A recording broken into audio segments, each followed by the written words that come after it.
वेदांता प्रबंधन द्वारा लगातार बालको क्षेत्र की जनता के साथ, यहाँ के श्रमिकों के साथ, यहाँ के नागरिकों के साथ, यहाँ के व्यापारियों के साथ, यहाँ के रिटायर्ड लोगों के साथ, सबके साथ लगातार अन्याय कर रही है, अत्याचार कर रही है। कभी किसी का मकान तोड़ दो, कभी किसी का घर खाली करा दो, कभी किसी की दुकान खाली करा दो, किसी का गेट पास बंद कर दो, किसी को ट्रांसफर कर दो। इस प्रकार से लगातार अत्याचार कर रही है। इसके खिलाफ में हम लोगों ने आज बालको टाउनशिप का जो इनका एडमिनिस्ट्रेशन ऑफिस है, इसका दिन भर घेराव किया। घेराव करने के बाद यहाँ एडमिनिस्ट्रेशन के रूप में जो एडमिनिस्ट्रेटर मिस्टर धनंजय मिश्रा, जो अपने आप को कैप्टन लिखते हैं, वो जब उसको मालूम पड़ा कि कल हमारी मीटिंग हुई बालको में, तो कल से ही वो यहाँ से पलायन करके कोरबा छोड़ के कहीं भाग गए हैं। उसको भी हम लोग ज्ञापन देना चाहते थे। हमारे साथी सब गेट पे भी चढ़ गए थे कि भाई उसको ज्ञापन सौंपा जाए, लेकिन वो कोरबा से पलायन कर गया। और इनका जो सीईओ है राजेश कुमार, वो कोरबा से पहले ही गायब हो चुका था जब ये नोटिस जारी किए उसके बाद, क्योंकि नोटिस तो जारी कर रहे हैं लेकिन उसकी जवाबदारी कोई लेना नहीं चाहते। और इस प्रकार से इस अन्याय के खिलाफ हमारी लड़ाई थी। हमारी युवक कांग्रेस के साथियों ने आह्वान किया कि आज के धरना प्रदर्शन और इस घेराव के लिए, और उसी में सब लोग हम आए थे। कोरबा, कुसुंदा, दर्री, बालको, डिपका, गेवरा, छुरी, कटघोरा, सब क्षेत्र के लोग, बिलासपुर के भी हमारे साथी आए थे। और आज दिन भर धरना प्रदर्शन का आयोजन हुआ। सबने अपनी अपनी बातें रखी। एडमिनिस्ट्रेशन ऑफिस के तो गेट तोड़ने का भी प्रयास किया गया, लेकिन गेट थोड़ा मजबूत था, ऐसा लगता है एल्युमिनियम का, स्टील का लगा दिए हैं। तो इसीलिए उसके बाद जो है महामहिम राष्ट्रपति महोदया के नाम और राज्यपाल महोदया के नाम और उसके साथ साथ आपका कलेक्टर और बालको के नाम जो ज्ञापन एक सौंपा गया है, 13 सूत्रीय मांग पत्र, और उस पर अगर अमल नहीं किया जाएगा तो इस आंदोलन का आगे चल के हम लोग विस्तार करेंगे। और अगली बार एडमिनिस्ट्रेशन ऑफिस का घेराव नहीं, बालको जो प्लांट है उसके सभी गेटों को बंद किया जाएगा और उनका प्रोडक्शन रोका जाएगा। 13 सूत्रीय मांग पत्र के लिए मैंने बताया है कि बालको प्रबंधन द्वारा 90% इस सड़क का उपयोग किया जा रहा है, दर्री डैम से बालको और बालको से रिश्दी। उस सड़क का निर्माण राज्य सरकार क्यों कराए, पैसे का दुरुपयोग क्यों करें, बालको प्रबंधन से कराना चाहिए। हमने भी ऐसी से सड़कें बनवाई हैं, तो इस प्रकार से बालको से सड़क को बनवाना चाहिए। ये हमने माननीय मुख्यमंत्री जी को लिखा है और कलेक्टर के साथ में बैठ के मीटिंग करे बालको, और उसके बाद इसका काम करें। दूसरा, जो फ्लाई एश है उसका भी गलत ढंग से दुरुपयोग किया जा रहा है। फ्लाई एश में माननीय मंत्री जी के भतीजे और करिंदों द्वारा अवैध वसूली भी की जा रही है। साथ में कोयला, कबाड़, डीजल, सारे अवैध धंधे जो कोरबा जिले में चल रहे हैं। एसपी साहब ने जब डिबेट के टाइम एक बात कही थी कि कोयला चोरी तो हो रही है लेकिन उसमें पुलिस शामिल नहीं है, तो हमने उस बात को काटा था, लेकिन बाद में पता चला कि वास्तव में पुलिस शामिल नहीं है, उनके मंत्री जी शामिल हैं। तो अब वो पुलिस क्या कर रही है मैं नहीं जानता उसके बारे में, लेकिन उसमें मंत्री जी शामिल हैं। मंत्री जी के संरक्षण में वो सब हो रहा है। हमारी सरकार में जब एसपी उदय किरण, कलेक्टर संजीव झा, एसपी आपका अभिषेक मीणा, रानू साहू कलेक्टर, वो लोग जब चोरी करवाते थे मैंने उसका विरोध किया। उसमें कुछ लोग जेल गए, कुछ लोग बाकी है, आगे भविष्य में जा सकते हैं लोग जेल। लेकिन इस सरकार में कोई सुनने वाला इसलिए नहीं है। मैं उस टाइम मंत्री था, मैंने उस टाइम विरोध किया उन गलत कामों का। वर्तमान मंत्री जो है उन सब गलत कामों में संरक्षण दे रहे हैं। आज कांग्रेस से भारतीय युवा कांग्रेस कोरबा द्वारा बालको प्रबंधन के खिलाफ आंदोलन किया गया और आंदोलन के अंत में 13 बिंदुओं का एक ज्ञापन महामहिम राष्ट्रपति महोदया जी के नाम पर सौंपा गया। इसके द्वारा राष्ट्रपति महोदया को ज्ञापन भिजवा दिया जाएगा।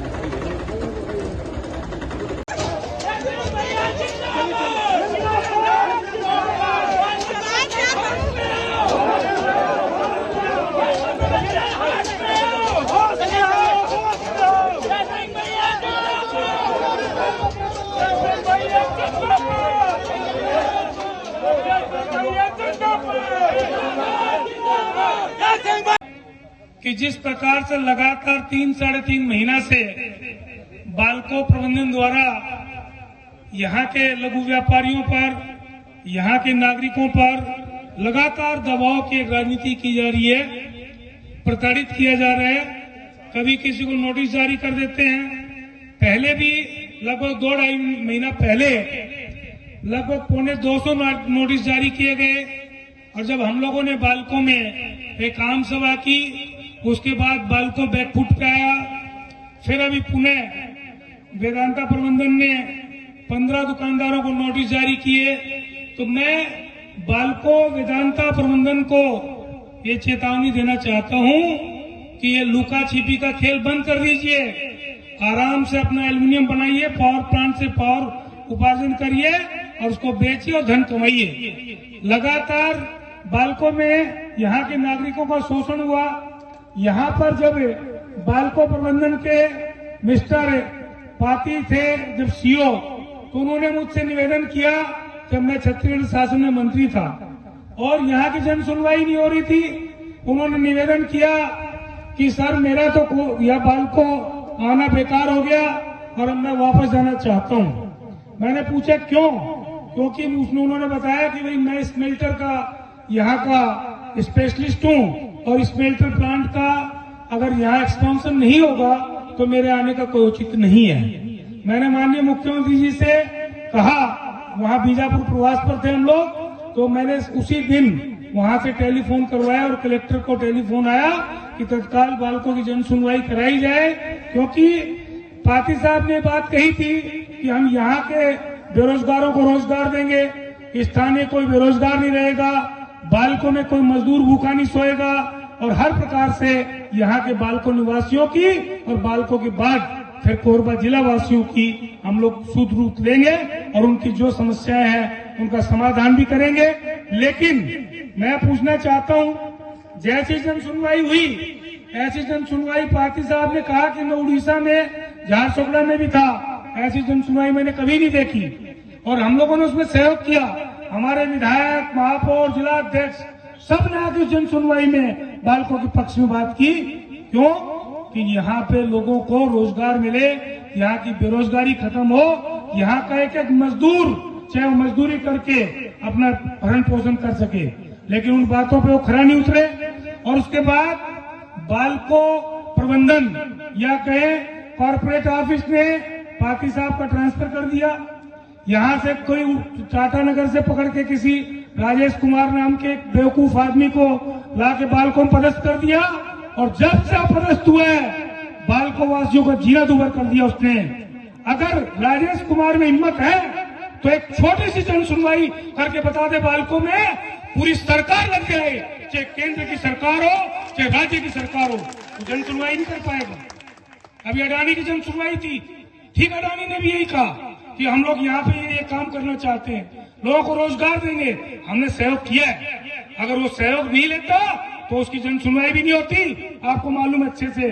तो मैं बोलना चाहता हूँ कि बालको प्रबंधन, वेदांता प्रबंधन होश में आए और बार बार हमको छेड़ने की कोशिश न करे। अपने एल्यूमिनियम बनाए बेचे, धन अर्जित करे, पावर प्लांट से पावर बनाए बेचे, धन अर्जित करे।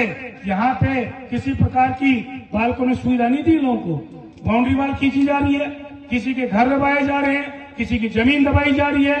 50-60 साल पुराना रास्ता जो बालको ने चुनाव आचार संहिता के टाइम में इस पे कब्जा कर लिया।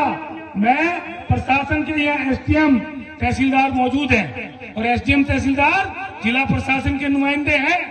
आप लोग नापी करिए कि जो जिस रोड को बालको ने कब्जा किया है उसकी नापी करिए और उस नापी में अगर वो रोड बालको की निकलती है तो हम यहाँ पे लोगों के पक्ष में खड़ा होना बंद कर देंगे और अगर वो रोड सरकारी निकलती है तो उसको तुड़वाइए आप, उसके बाद हम सहयोग करेंगे आपको। तो इसलिए के लिए माननीय मुख्यमंत्री जी को पत्र भी लिखा है कि आप जिला प्रशासन के साथ बालको की बैठक कराइए और बालको की बैठक करा के रिजडी चौक से और आपका दर्री डैम तक 4 लेन सड़क का निर्माण बालको प्रबंधन के माध्यम से पैसा लेके चाहे पीडब्ल्यूडी करे चाहे बालको प्रबंधन खुद करे, लेकिन जनता को रोड चाहिए। इसके साथ साथ हमारे नदी नाले प्रदूषित हो चुके हैं, पूरे नदी नालों में राखड़ बहाई जा रही है, नदी नालों पे कब्जा कर लिया गया है। इसके साथ साथ रोडों पे कब्जा किया जा रहा है, बाउंड्री वाल खींच के लोगों का जीना दुभर कर दिया गया है, उनका आवागमन के साधन छीने जा रहे हैं। न पेयजल की व्यवस्था है। अगर नगर पालिका निगम यहाँ पेयजल की व्यवस्था नहीं करती तो पूरे बालको क्षेत्र में हाहाकार मच गया होता। हमने एक एक घर में नल का कनेक्शन पहुंचवाया, वो भी फ्री ऑफ कास्ट। एक एक घर में बिजली पहुंचवाई, वो भी फ्री ऑफ कास्ट। और बालको ने क्या किया? क्या पार्टिसिपेट कर रही है बालको? क्या कंट्रीब्यूशन है बालको का? बालको ने किया क्या यहाँ की जनता के लिए? फर्जी नोटिस चिपकाते हैं, फर्जी विज्ञापन छपवाते हैं, कैप्टन साहब खड़े होकर फोटो छपवाते हैं, सीओ फोटो छपवाते हैं। बालको ने ये किया, बालको ने वो किया। प्रेस के लोगों को धमकी दी जाती है, अगर बात छापोगे, हमारी बुराई लिखोगे तो विज्ञापन बंद कर देंगे। मजदूरों को धमकी दी जाती है, अगर खिलाफत करोगे तो गेट पास बंद कर देंगे, नहीं तो ऐसी जगह ट्रांसफर करेंगे कि मियाँ बीबी का मिलना दूभर हो जाएगा। और ये काम किया बालको ने। लेकिन अब आगे बालको को चेतावनी दी जाती है कि इस प्रकार की घटनाओं को बंद कर दे बालको, नहीं तो आगे पछताओगे। अभी तो हम लोग सिर्फ यहाँ आज घेराव का कार्यक्रम कर रहे हैं, और किसी भी व्यक्ति का कोई भी मकान, कोई भी दुकान अगर एक ईंट भी टूटी तो अगला हमला G+9 पे करेंगे हम, सीधा G+9। मत समझे कि जेसीबी और डोजर सिर्फ बालको के पास है। मेरे पास भी डोजर और जेसीबी है, मेरे पास भी डंपर है। अगर बालको तोड़ना चाहेगी तो उसकी बिल्डिंग तोड़ने के लिए मैं भी उन मशीनों को उपयोग करूंगा, सीधे सीधे। इसलिए साथियों, मैं बोलना चाहता हूं कि हमारा आज का जो आंदोलन था बहुत ही शांतिपूर्वक था। शांतिपूर्वक ढंग से हम लोगों ने इस आंदोलन को अभी किया। काफी संख्या में लोग आए, हमारे दर्री, बालको, कुसुंडा, गेवरा, दीपका, कटघोरा, छुरी, बिलासपुर तक हमारे साथी यहाँ पहुंचे हैं। और अभी तो जैसे हमारे दोस्तों ने बोला, अभी तो ये लड़ाई है, आगे और लड़ाई है। ये तो सांकेतिक धरना है।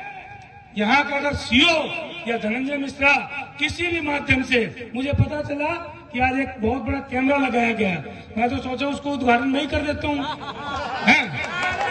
हाँ, क्योंकि मंत्री जी तो पलायन करके कोरबा से आज भाग गए, उनको पता चल गया कि आज क्या होने वाला दारू मंत्री जी का। दूसरा, बालको का डैम हो, चाहे एनटीपीसी का डैम हो, चाहे सीएससीबी का डैम हो, मंत्री जी के परिवार के लोग पूरी राकड़ पे अवैध वसूली कर रहे हैं, कोयला चोरी करवा रहे हैं, साथ में डीजल की चोरी करवा रहे हैं। और कोरबा में जितने भी अवैध धंधे हो रहे हैं उसमें कहीं न कहीं लखनलाल देवांगन और उसके परिवार की संलिप्तता है उसमें। आप जानते हैं कि बार बार मत छेड़िए, बार बार छेड़ेंगे तो चाहे राजेश कुमार हो, चाहे ये फर्जी कैप्टन धनंजय मिश्रा, दौड़ा दौड़ा के मारेंगे, जूतों से मारेंगे। ये मेरी जबान फिसल नहीं रही, मैं ये भाषा का इस्तेमाल इसलिए कर रहा हूं क्योंकि वेदांता प्रबंधन प्रेम की भाषा को समझ नहीं पा रहे हैं, प्रेम की भाषा का आकलन नहीं कर पा रहे हैं, और प्रेम की भाषा का आदर नहीं कर पा रहे हैं। इसलिए इन शब्दों का प्रयोग करना हमारी मजबूरी बन चुकी है। आज हम लोग राष्ट्रपति के नाम, महामहिम राष्ट्रपति के नाम ज्ञापन भी दे रहे हैं ताकि जानकारी मिल जाए। और दूसरा, जब बालको प्रबंधन ऐसी सेल रोड के लिए 300 करोड़ रुपए दे सकता है, बालको प्रबंधन 10,000 करोड़ का इन्वेस्टमेंट कर रहा है उसी जन सुनवाई के माध्यम से जो हम लोगों ने करवाई थी सहयोग करके। तो जब 10,000 करोड़ का इन्वेस्टमेंट कर सकता है तो क्या 150 करोड़ की रोड नहीं बना सकता? मंत्री जी मिले हुए हैं बालको प्रबंधन से, वर्तमान मंत्री विधायक बालको प्रबंधन से मिलके शासकीय राशि का दुरुपयोग करा रहे हैं। मैं बोलता हूँ, बालको रोड का निर्माण क्यों नहीं करेगी? दर्री डैम से लेके रिजदी चौक तक पूरा 90% जितनी ट्रैफिक है वो बालको प्रबंधन की है, चाहे कोयला की हो चाहे राखड़ की हो। तोड़ने का काम बालको प्रबंधन कर रहा है तो बनाने का काम राज्य सरकार क्यों करेगी? बालको प्रबंधन को करना चाहिए। इसलिए कोई न कोई मंत्री का नुमाइंदा तो हो गया, तो मेरी बातों को पत्रकार भी हैं, बहुत से साथी हैं, इस सीसीटीवी कैमरा में तो सारी बातें आ ही रही होंगी। इसके माध्यम से यहाँ का सीओ और यहाँ का जो कैप्टन बोलता है अपने आप को धनंजय मिश्रा, जो यहाँ से भाग गया, आज सुनने में आया, वो कल से ही गायब है। मैं सुना हूं, कल ही भाग गया था क्या? कल भाग गया था, कल ही भाग गया। तो वो भी देख ले, सुन ले और अपने मंत्री जी को भी सुना दे, क्योंकि अगली बार ये जो अभी जो धरना प्रदर्शन हुआ है ना, जिस साधारण तरीके से हम लोगों ने किया है, अगली बार इस साधारण तरीके से नहीं होगा। अगली बार लड़ाई सीधी सीधी होगी और जिस स्तर पर लड़ना पड़ेगा हम लड़ेंगे, लेकिन कोरबा क्षेत्र की जनता के साथ किसी प्रकार का अत्याचार और अन्याय नहीं होने पाएगा। तो सामने हमने बैठ के डिबेट कर ले, मैं जानकारी दे दूंगा, मैं प्रमाणित कर दूंगा कि क्या क्या वह धंधे मंत्री जी के संचालन में हो रहे हैं। हमारी भी सरकार थी, हम भी मंत्री थे, इन सारे वह धंधों का हमने डट के विरोध किया। चुनाव हारना जीतना तकदीर की बात है।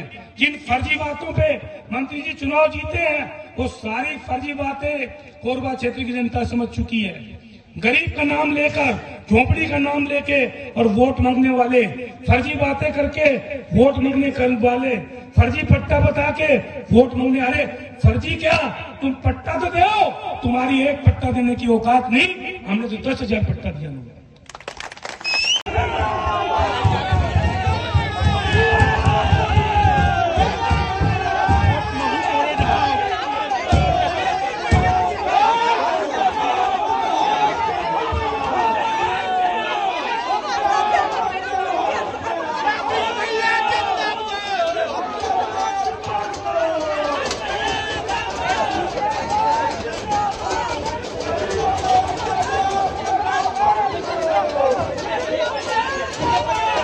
बहुत बहुत धन्यवाद, जय हिंद। और काफी संख्या में, हजारों की संख्या में हमारे साथी आज के इस कार्यक्रम में पहुंचे, सबको बहुत बहुत धन्यवाद। और इसी प्रकार अपना हौसला बनाए रखिए, अगली बार अगर लड़ाई लड़नी पड़ेगी इससे भी और ज्यादा ताकत के साथ लड़ेंगे। बहुत बहुत धन्यवाद, जय हिंद। कार्यक्रम में हमारे बीच उपस्थित हमारे जिला कांग्रेस कमेटी के अध्यक्ष हमारे साथी मुकेश राठौर, प्रदेश कांग्रेस के सचिव श्री विकास सिंह, प्रदेश कांग्रेस के सचिव तनवीर अहमद, युवक कांग्रेस के जिला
जिंदाबाद जिंदाबाद जिंदाबाद, जय सिंह भैया जिंदाबाद जिंदाबाद जिंदाबाद।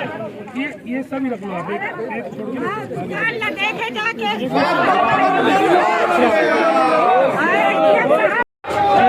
वापस मंच की ओर करेंगे। मैं अपने समस्त युवक कांग्रेस के साथियों से अनुरोध करूंगा